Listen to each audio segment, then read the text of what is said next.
The Adventures of Tom Sawyer. Chapter 1. Aunt Polly Decides Her Duty. Tom, no answer. Tom, no answer. The old lady looked around the room. When I find you, She did not finish. With her head down, she was looking under the bed. Only the cat came out. She went to the open door and looked toward the garden. No Tom was there. She shouted, "You, Tom!" There was a little noise behind her. That she turned and caught a small boy, stopping him before he could escape. "What were you doing in that corner?" "Nothing.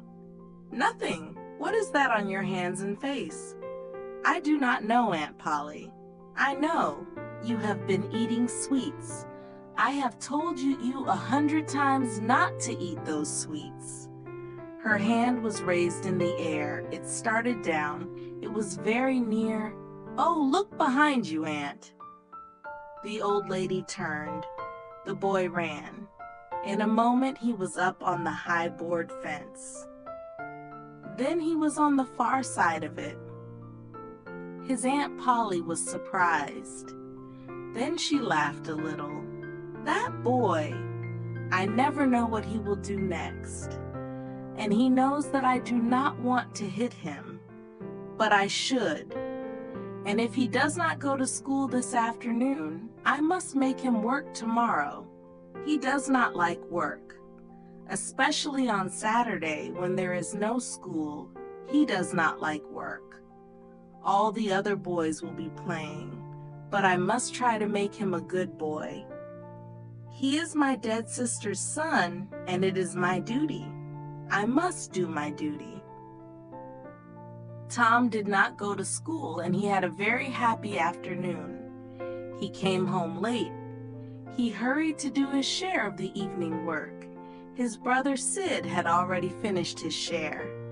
Sid was a quiet boy who had no adventures and also no troubles. While Tom sat eating, his Aunt Polly asked questions. She hoped to learn about his afternoon.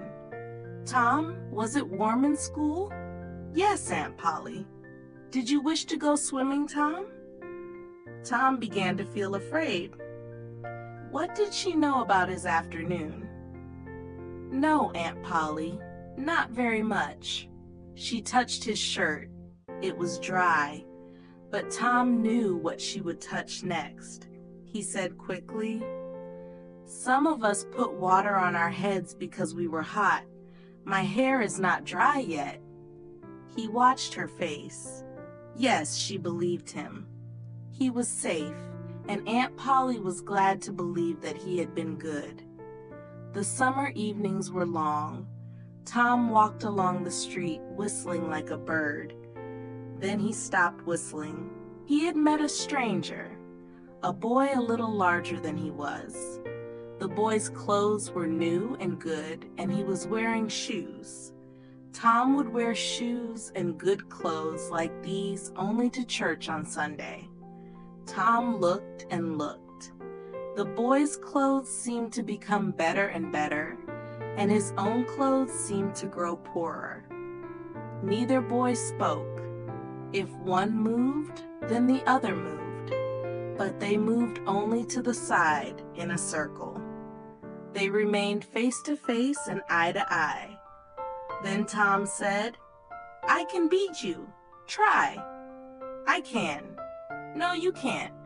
"Yes, I can." "No, you can't." "I can." "You can't." "Can." "Can't." A moment of quiet. Then Tom said, "I could beat you with one hand." "Do it." You say you can do it." "That hat. Hit it off my head if you can." "I will."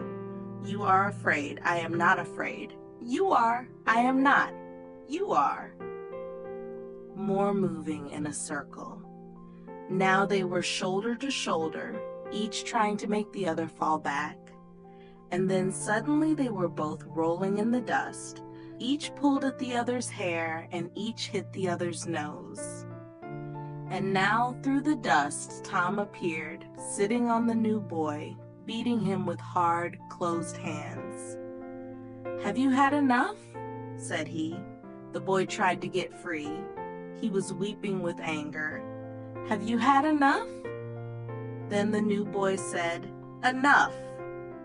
Tom let him stand up and walk away. But as soon as Tom turned, the new boy threw a stone, hitting Tom's back. Therefore Tom followed him home and waited. The boy did not come out again. His mother came and said that Tom was a bad child. She told him to go home. It was late when Tom got there. Very quietly and carefully, he entered through a window. But his aunt was waiting for him. She had learned from Sid about Tom's afternoon. Now she saw his clothes, and she knew that he had been fighting. She knew what she must do. Tom would work all day on Saturday. Chapter 2. Strong Desire, Wise Action. Saturday morning came. All the summer world was bright and fresh and full of life. Tom appeared in front of the house with paint and a big brush. He looked at the fence, and all joy left him. A deep sadness settled upon his heart. The fence was long and high. He wet the brush and moved it along the top board. He did it again and did it again. He looked at what he had done. The painted part was very, very small. The whole fence was very large. He sat down. He felt that he could not continue. Jim, a boy who worked for the family, came through the gate. He was going to get water, and he was singing happily. Tom said, "Jim, I will get the water if you will paint." Jim said, "No, I must get the water." "Are you afraid of Aunt Polly? She won't hurt you." "She talks about it, but talk never hurts." "It never hurts except when she weeps also."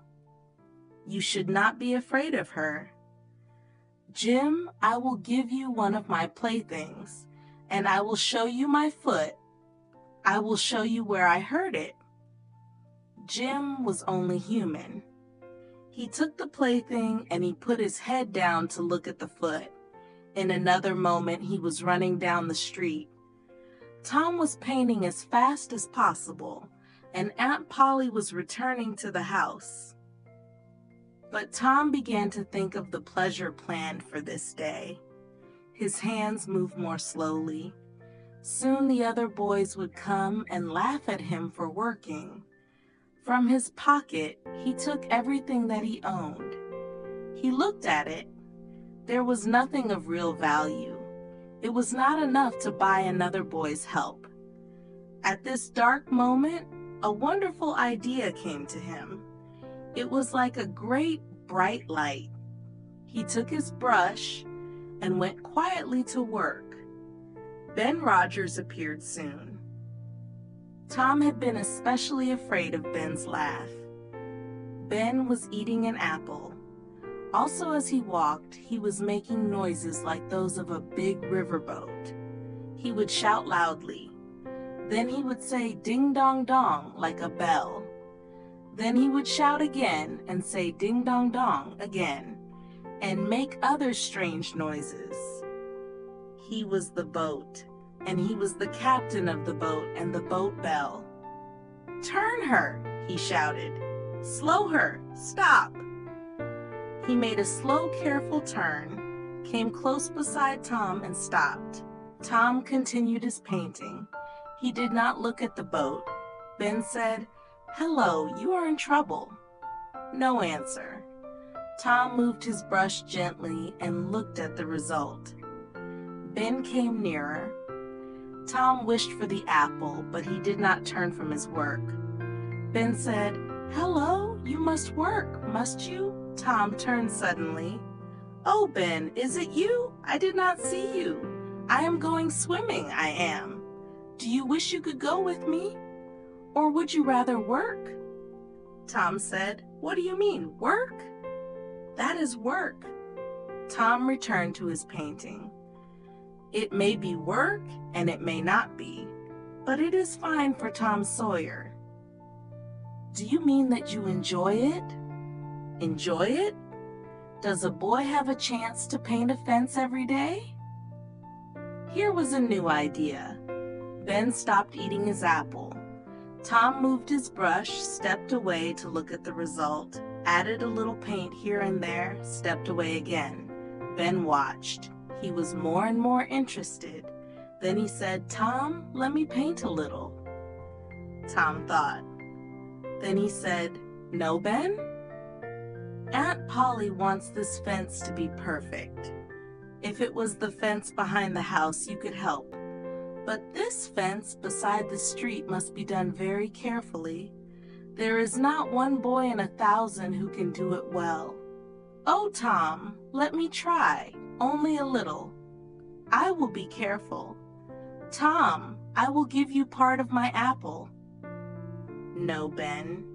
I am afraid. I will give you all of it."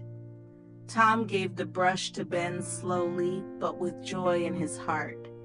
And while the boy who a few moments before had been a riverboat worker and became hot in the sun, Tom sat under the tree, eating the apple and planning how to get more help. There were enough boys. They came along the street, stopped to laugh, but remained to paint. After Ben, Bill Fisher painted. Then Johnny Miller came. Each one paid to be allowed to work. In the middle of the afternoon, Tom was very rich. He had many playthings, a small cat with one eye, a piece of broken blue glass, and much more.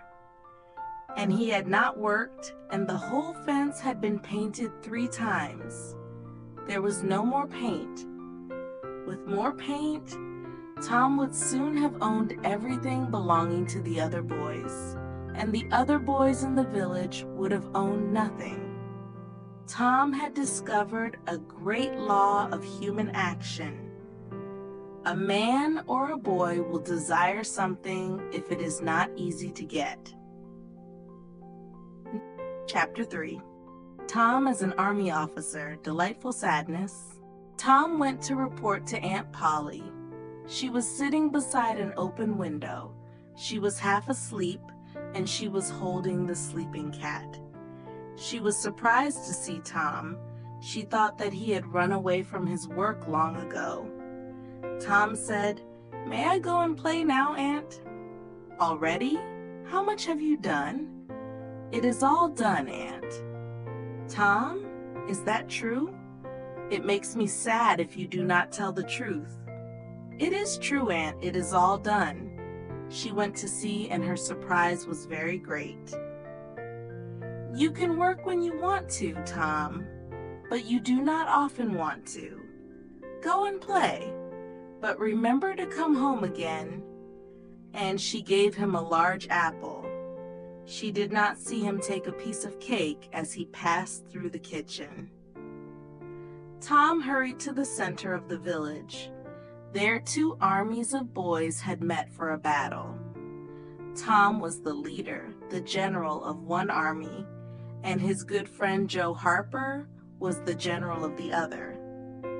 Tom and Joe did not fight. They sat together and sent their orders to the armies. When the battle was finished, they agreed to have another battle on another day. Then the armies marched away, and Tom started to go home alone. As he passed Jeff Thatcher's house, he saw a new girl in the garden. She had blue eyes and yellow hair. She was beautiful. Tom had loved a girl named Amy Lawrence. A week ago, she had said that she loved him. He had been happy and proud.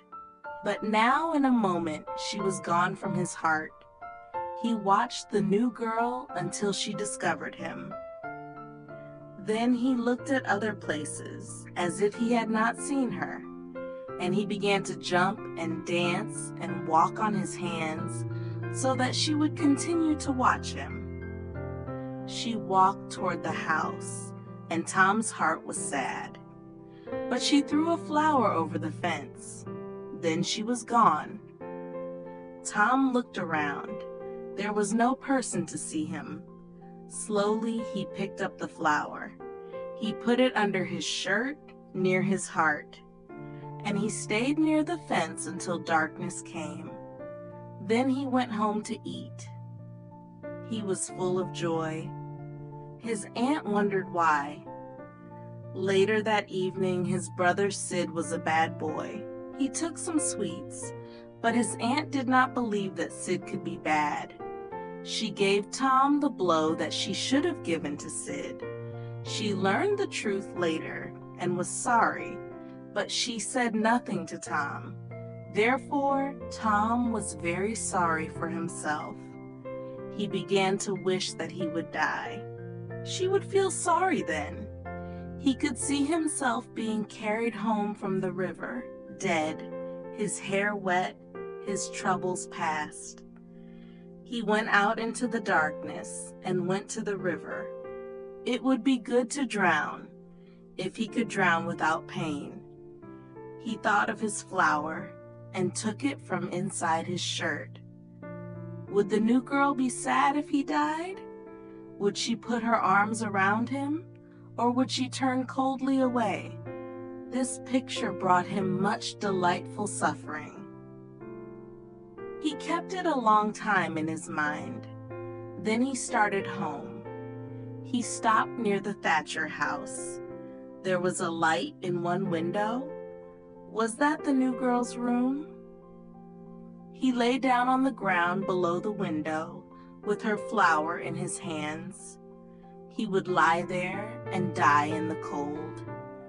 In the morning, she would look out the window and see him. The window opened suddenly. He heard the voice of a woman who worked for the Thatchers. She threw water out of the window, and it fell on him. Tom jumped up and ran. Sid opened his eyes and saw Tom, ready for bed, looking at his wet clothes. Tom's wild eyes made Sid afraid. He did not dare to speak, but he would remember and tell his aunt.